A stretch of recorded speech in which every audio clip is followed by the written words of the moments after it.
जय श्री राम, जय श्री बालाजी महाराज। एक बात जिंदगी में याद रख लेना, गांठ बांध लो ये बात जो मैं आज आपको बता रहा हूं। अपनी कुल देवी को कभी मत भूलना। अगर आपने अपनी कुल देवी को भूल लिए ना तो समझ लो आप चाहे कितनी पूजा कर लो, कितनी याचना कर लो, किसी भी देवता को कितना ही मना लो, आपके घर से दिक्कत और समस्याएं कभी खत्म नहीं होंगी, कभी खत्म नहीं होंगी, क्योंकि आपने उस शक्ति को रुष्ट कर दिया है जो आपके खानदान की शक्ति है। ये संसार जगत जननी का है, मां का संसार है। अगर हम अपने माँ बाप को ही भूल जाते हैं तो हमारी वैल्यू क्या है, हम किसकी औलाद कहलाएंगे, ये कोई वैल्यू नहीं है। आज आपके खानदान में जिस शक्ति की पूजा होती हो, आज का समय कुछ ऐसा आ चुका है, अपने दैनिक जीवन में, अपने अस्त व्यस्त वाली लाइफ के अंदर बहुत सारे लोग इस प्रकार की त्रुटि कर रहे हैं, इस प्रकार की गलती कर रहे हैं। वो अपनी कुल की श्रेष्ठ शक्तियों को भूलते जाते हैं और उसके बाद नई चीज़ों को, नई शक्तियों को धारण करने लग जाते हैं, जिसके कारण उनकी लाइफ में डिस्टर्बेंस ही नहीं खत्म हो रही है। एक के बाद एक नई डिस्टर्बेंस जो है आकर तैयार हो जाती है। क्यों?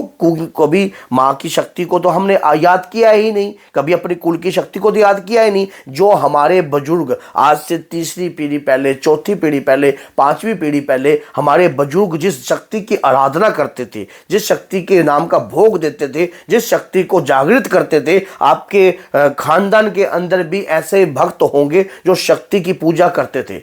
और उस दौरान फिर वो भक्त ने देखा कि कुल के ऊपर ये पूजा ही बंद हो गई।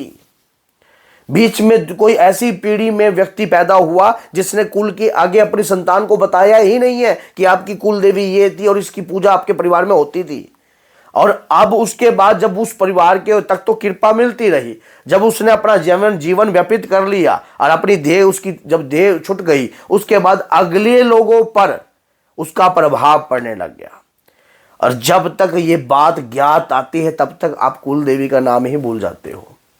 फिर लोग लाइव में कमेंट करते हैं हमारी कुल देवी कौन सी है, हमारा कुल देवता कौन सा है। क्यों? ये आपकी पीढ़ी का ही किया हुआ कांड है।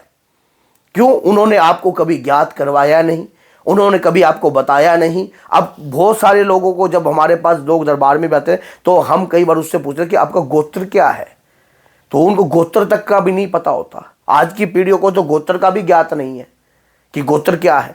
अब कुछ ज्यादा समझदार व्यक्ति कुछ इस प्रकार का भी तर्क कर सकते हैं कि ये देखो आज के समय में कौन मानता है इन चीजों, मानता वो उसको सब मानना पड़ता है जिसकी परिवार के ऊपर दिक्कत होती है। भैया जिसके घर में सांप बड़ा हो और उसको नींद आ जाएगी क्या उस दिन जिस कमरे में वो सोता हो? और आप सोचो कि जिसके घर में समस्या पे समस्या, समस्या पे समस्या, समस्या पे समस्या का पहाड़ टूट रहा हो, वो व्यक्ति तो भैया सबको ये करके छक लेता है। और जिसके घर में अब सब कुछ आराम से चल रहा हो, भैया आप अपना नहीं खा रहे हो, आपकी पीढ़ी का किया हुआ कार्य खा रहे हो आप। यही बात है। ऐसे ही आपके पिताजी ने, आपके दादा ने कुछ ऐसा काम किया होगा जो आपको बताया ही नहीं, और उसके बाद जो है आपके परिवार के अंदर समस्या पे समस्याएं, समस्या पे समस्याएं खत्म ही नहीं हो रही हैं। आप जगह जगह जा चुके हो, जगह जगह दिखा चुके हो और संकट हटने का नाम नहीं लेता, लेकिन उस तरफ आपका दिमाग काम नहीं करता कि हमारे परिवार में भी तो कोई शक्ति होगी, हमारे परिवार की कुल शक्ति कहाँ गई, कहाँ गई? हमारे खुद के कारण वो चीज जो है इस वक्त विलुप्त हो चुकी है। हमें उन्हें अपने मना कर लाना है, अपने घर में जागृतता लानी है। माँ के बगैर ये संसार मिथ्या है। अगर आप सोचते हो कि हमारे घर खानदान के अंदर तो देवता की पूजा होती थी, कुल की पूजा होती थी, माँ ने ही सबको जन्म दिया है, ये बात याद रखना। माँ के बगैर ये संसार मिथ्या है। मगर माँ ना होती तो आज आप और मैं बोल भी नहीं रहा होते। तो माँ ने ही संसार को जन्म दिया है, और माँ अंदर की आवाज है, इंटरनल वॉइस। ब्रह्मा विष्णु महेश को भी बाल रूप में आकर माता अनुसुईया का स्तनपान करना पड़ा। ये बात याद रखना, माँ से बड़ा इस संसार में कोई नहीं है। अगर कुल की शक्ति को नहीं बनाओगे, कुल की शक्ति को नहीं जागृत करोगे तो एक दिन आप भी विलुप्त हो जाओगे। फिर आप अपनी सदगति की आशा छोड़ देना। आप कई बार हम सोचते हैं यार हमने तो वहाँ पर हरिद्वार में जाकर नारायण बलि करी है, गया जी जाकर पिंड दान करे हैं, सब काम कराया है, लेकिन उसके बावजूद भी हमारे घर में प्रेत क्या कर रहे हैं? हमारे घर के पितृ प्रेत कैसे बन सकते हैं? कई सियाने व्यक्ति ऐसी बात कर देते हैं। कई सियाने व्यक्ति, अगर कोई व्यक्ति कहीं पूछा करवा के जाता है और वो घर जाके कहता है उन्होंने ये बताया कि आपके घर के अंदर ये चीजें, हम तो नारायण बलि तक कराए, हम तो जाके गया जी भी हुआ है, हमारे घर के अंदर प्रेत क्या काम करे? भैया प्रेत तब काम करते हैं आपके घर के अंदर जब आपने खुद नहीं कुछ नहीं किया, तो आपको भी उसी प्रकार का दोष लगकर उसी योनियों में भटकना पड़ेगा।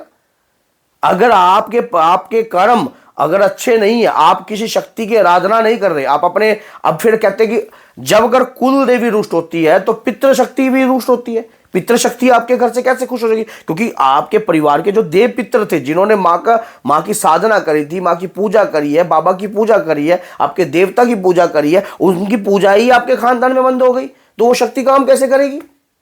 वो शक्ति आपके घर में कैसे काम कर लेगी? वो शक्ति तो फिर आपके घर में काम ही नहीं कर रही है। हाँ, वो इंडिकेटर जरूर देते हैं आपको, जैसे मैंने बताया। फिर आप कहीं भी जाते हो, किसी चौकी जाते हो, वो कहते हैं पितृदोष है, पितृदोष है, पितृदोष के कारण ये हो रहा है, पितृदोष के कारण रुकावट आ रही है। पितृदोष तो है ही, लेकिन कुल देवी का भी दोष है, कुल देवता का भी दोष है।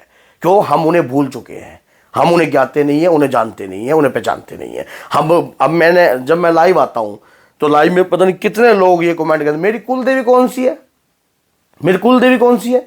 हर व्यक्ति का मेरी कुल देवता कौन सा है, तो पता ही नहीं है इन्हें कि कोई कुल देवी और कुल देवता भी था। वो था में आ गए हैं, वो था में हो गया, परिवार के अंदर उनका कोई वास्ता नहीं है, कोई पूछ नहीं है। अब एक व्यक्ति ने अपने परिवार को अच्छा पढ़ा लिया, लिखा लिया, आज अपने लड़के को विदेश भेज दिया, विदेश वो चला, जब भेज तो दिया, लेकिन उसको ये नहीं बताया भैया आज के समय की जो लड़ाई है हाथापाई की नहीं है। लोग फूका फाकी से भी किसी का गेम बजा देते हैं, लोग तंत्र का सहारा लेकर किसी को बर्बाद कर देते हैं। जब वो लड़का फंसी में आया, और बाप तो उस वक्त था नहीं, बाप तो उड़ लिया, बाप तो मर गया। अब जब बाप चला गया शरीर को छोड़कर, अब उसके बाद वो लड़का भटक रहा है, भाई मेरे तो दिक्कत क्या हो गई, मेरे तो लाइफ में बर्बादी हो गई है, पता नहीं किसी ने कुछ कर तो नहीं दिया, किसी ने ये तो नहीं कर दिया, वो तो नहीं कर दिया। क्यों?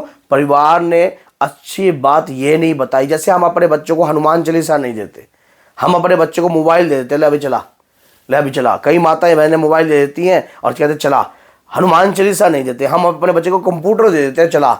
और भैया जीवन में कहते हैं कि अगर देवता की पूजा आराधना नहीं करी तो जीवन में आप कामयाब तो एक बार को सीढ़ी चढ़ जाओगे कामयाब की, लेकिन जब नीचे गिरोगे तब आपको गोदी लेने वाला कोई नहीं होगा। जिस प्रकार से हिरण्यकश्यप ने अपने पुत्र प्रहलाद को ऊपर से नीचे गिरा था, तो स्वयं श्री हरि विष्णु ने उन्हें आकर गोदी लिया था। क्यों? कोई पैसा दे के नहीं आए थे वो हरि विष्णु को, उन्होंने अपनी भक्ति से उन्हें प्रसन्न किया था। इसी प्रकार से अगर आपका बच्चा भी अगर हनुमान चालीसा पढ़कर और अपनी पढ़ाई करता रहे, अपने कार्य करता रहे, और अपनी कुल देवी को ध्यान में रखकर, अपने पितृ देवता को ध्यान में रखकर कार्य करता रहे, तो आप वो मानते होंगे कि आप वो पराजित नहीं हो सकता है।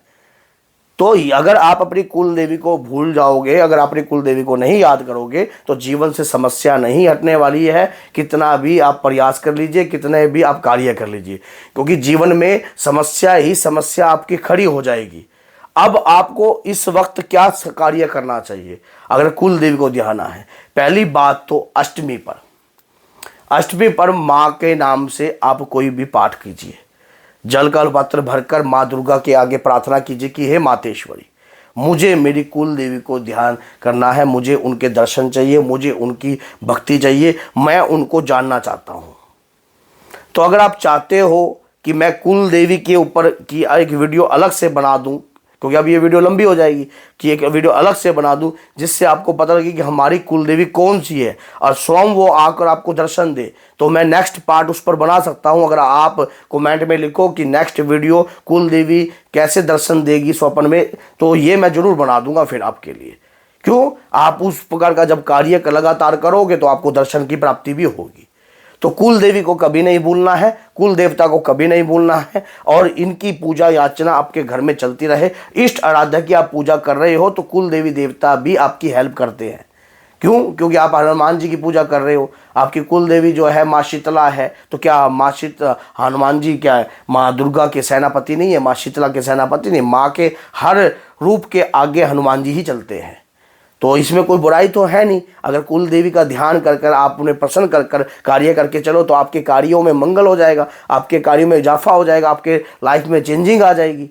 तो अगर वीडियो अच्छी लगी है तो लाइक कीजिए, चैनल को सब्सक्राइब कीजिए और बेल आइकन बटन को दबाना ना भूलना, ताकि आने वाली हर वीडियो की नोटिफिकेशन आपको सरलता से प्राप्त हो जाए। तो बोलिए जय सीताराम, जय माता दी।